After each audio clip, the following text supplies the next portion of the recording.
this is DWS Darius, and welcome to another day in a fish room. So right now you're looking at my 29-gallon Hillstream aquarium, and one of the things that stick out the most in this aquarium is the algae.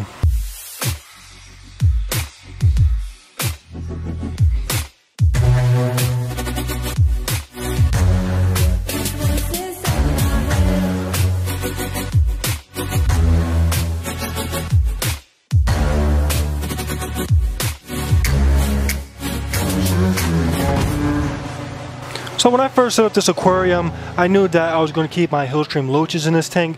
As I always say, Hillstream loaches are one of my favorite fish because they look like miniature stingrays and they're just really cool fish to keep.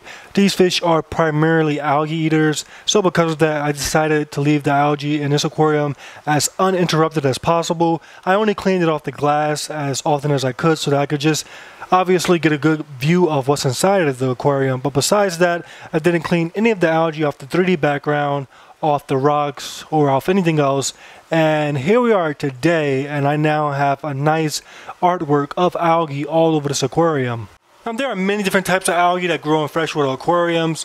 In saltwater tanks, it's a whole nother world full of different types of algae, but in freshwater aquariums, there are many different types. In this tank, I currently have 4 different types, and I believe that all 4 types of algae play a role in making this tank as enjoyable as it is today. So one of the first and most important types of algae in this aquarium is brown algae. Now, if you take a close look, you really don't see much of it, and that's because this is the main food source for my Hillstream loaches and also my neon blue gobies, one of which is back there. He just went behind a rock. But yeah, my neon blue gobies and my Hillstream loaches, they love to eat the brown algae that grows, and that's why you really don't see too much on the rock work. However, if you come over here to the glass, you can see a little bit of it over there on that left side of the glass. So that's brown algae, and as I said, it's the main food source for my Hillstream loaches. You can see one right there looking for brown algae, another one down there, and yeah, that's one of the main important algae in this aquarium because it is the food source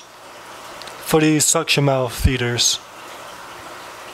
Now that brown algae is one of the most common types of algae found in aquariums.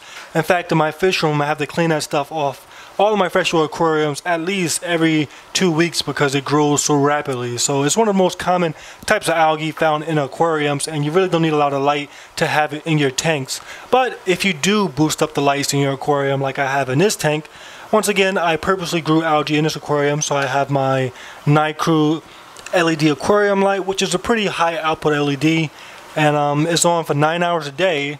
So when you boost up the light like that and you increase nutrients in the water, you start getting green algae. So green algae, you can see a little bit on the glass and on the rock work. I like this algae because it really decorates the rocks really nicely. You can see the Hillstream loaches around it. I think it makes the aquarium look very natural. Now the bad thing about this green algae is that, one, the Hillstream loaches don't eat it, so it's just going to build and build and build. And 2, this stuff is hard to clean off the glass. With the brown algae, I could simply wipe my finger across and it comes off. With this green algae, you really got to take a blade or something and scrape at it. So that's the downside. But I love it in this aquarium because it makes the tank look a little bit more natural, especially in this side of the tank over here.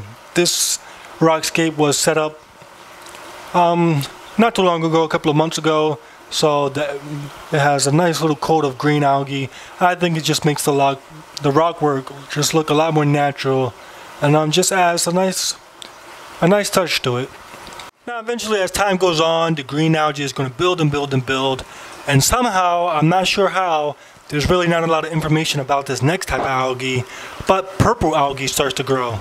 Now I've been doing research to try to figure out what causes this purple algae, and there's really not a lot of answers that I was able to find. All I know is these are some of the oldest rocks that's been in this aquarium. This pile of rocks have been in this tank since day 1. Of course not in the same formation, but I've used the same rocks from day 1, and they started off with the brown algae, then eventually it turned green, and I think this is the final stage, and it is a nice purple algae, and I think that it definitely makes the rocks look very beautiful. And just the overall naturalness of the aquarium, it just looks really cool. So really quickly, I'm going to give you guys a look at how this rock looks naturally. And to do that, I'm just going to flip it over so you can see the bottom half, which hasn't been exposed to the light. You can see this was a brown tannish rock, and with the presence of the light and the algae, we now have a nice decorated purple rock.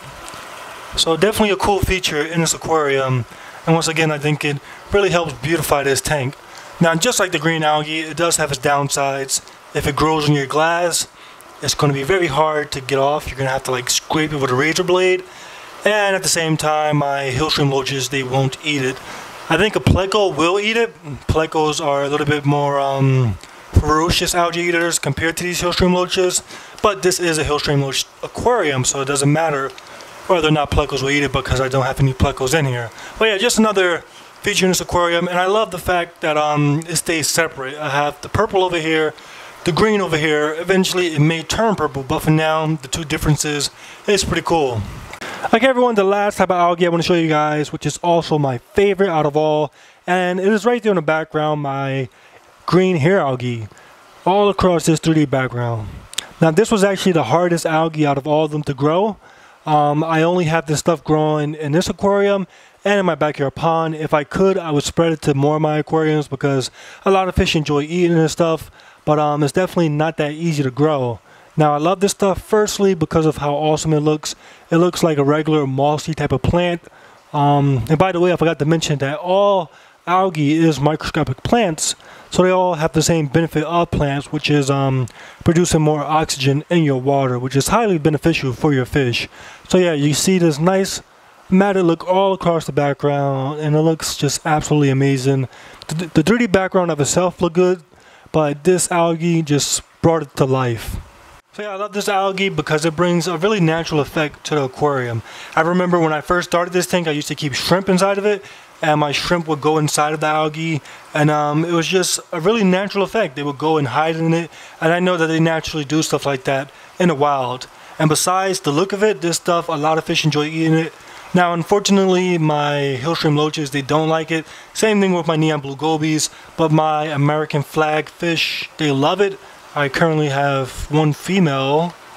Where is she?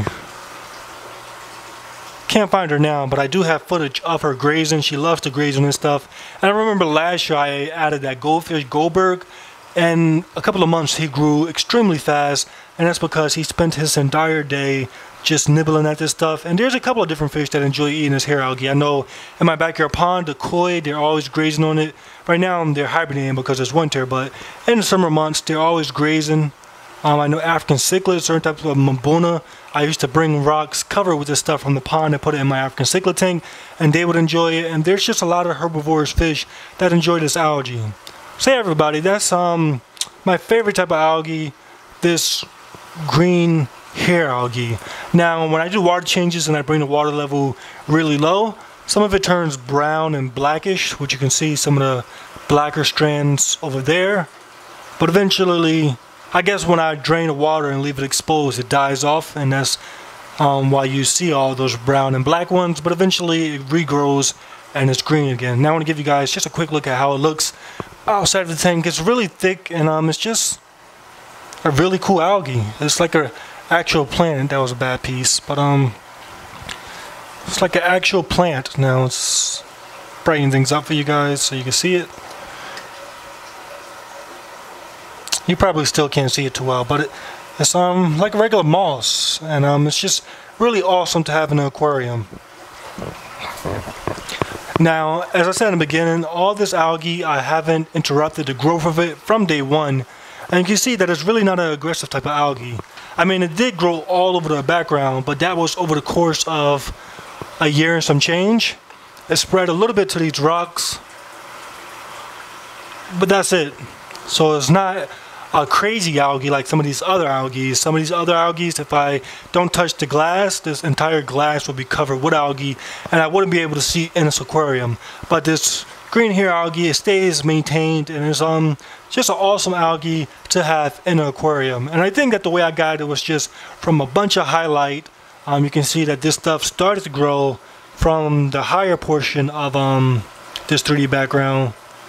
And that's all I got for you guys. I'm not really sure how I got it besides a bunch of light and a bunch of nutrients. Now the problem is, if you do put a bunch of light in your aquarium and a bunch of nutrients, you're going to get all different types of algae. And it's really a gamble hoping that you could get this green hair algae. That is, if you want it. But if we take a couple of steps back, it definitely looks amazing. And the main point in this video is just to show you guys how my aquarium is decorated with all these different types of algae. We have the purple algae to the left.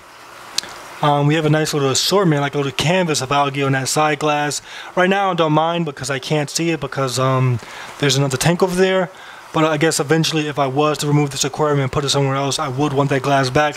And it would be hard trying to get it off. But for now, it's not bad. You can see I have the Danio right there swimming. And then I have that little juvenile peacock bass just staring at him, hoping to eat him. But yeah, I have the purple algae over here. I have the nice green hair algae in the background. The green algae on the rocks over there. And the brown algae is keeping my hillstream loaches alive. I don't feed my hillstream loaches any food. I don't add any algae wafers, and that's because they only eat the brown hair algae that grows in this aquarium. And you don't see any now, but this stuff I know without a doubt it grows weekly because I have to clean it off the front glass once a week. So it grows all the time. So it's not like they're starving to death, but they're just doing a good job eating it. But yeah, everybody, that's a look at some of the algae I have in this aquarium. It's definitely a nice feature in this tank. Now, before I go, I do want to talk about some algae that you want to avoid, algae that I never want to come in contact with, and one of them is Blackbird Allergy. Now, fortunately, I don't have any footage of them in my aquariums because I don't have it, but this stuff likes to grow in planted aquariums where there's a lot of CO2, a lot of light, and it's really unbalanced. And the thing about this Blackbird algae, it likes to grow on top of your plants, on top of your decorations, and when it does grow on top of your plants, it suffocates the plants, and it's just a nasty algae to deal with. So that's one of the ones you want to stay away from. And also the single cell algae, which is the algae that floats around in the water column, and eventually it leads to an algae bloom when your water turns green and you can't see it in your aquarium. So those are the two types of algae you want to avoid. The question is, how do you avoid those two algae while still getting some of this other algae that is beneficial or that does look a little bit better? That's the great mystery. Now, you can do a little bit more research because I do read that certain algae grow when there's, let's say, more phosphorus present or more iron or more stuff like that. So there are different elements in the water that cause different types of algae to grow. But you know, that's going to take a lot of research and just a lot of diligence if you want a nice if you want to grow specific types of algae. But anyway, yeah, this was a look at my algae-filled aquarium. As always, let me know what you guys think about this tank. Honestly, what do you rate this aquarium? Do you like the algae in this aquarium? As always, thank you guys for taking the time to watch this video. Hope you enjoyed, and I'll catch you guys on the next one.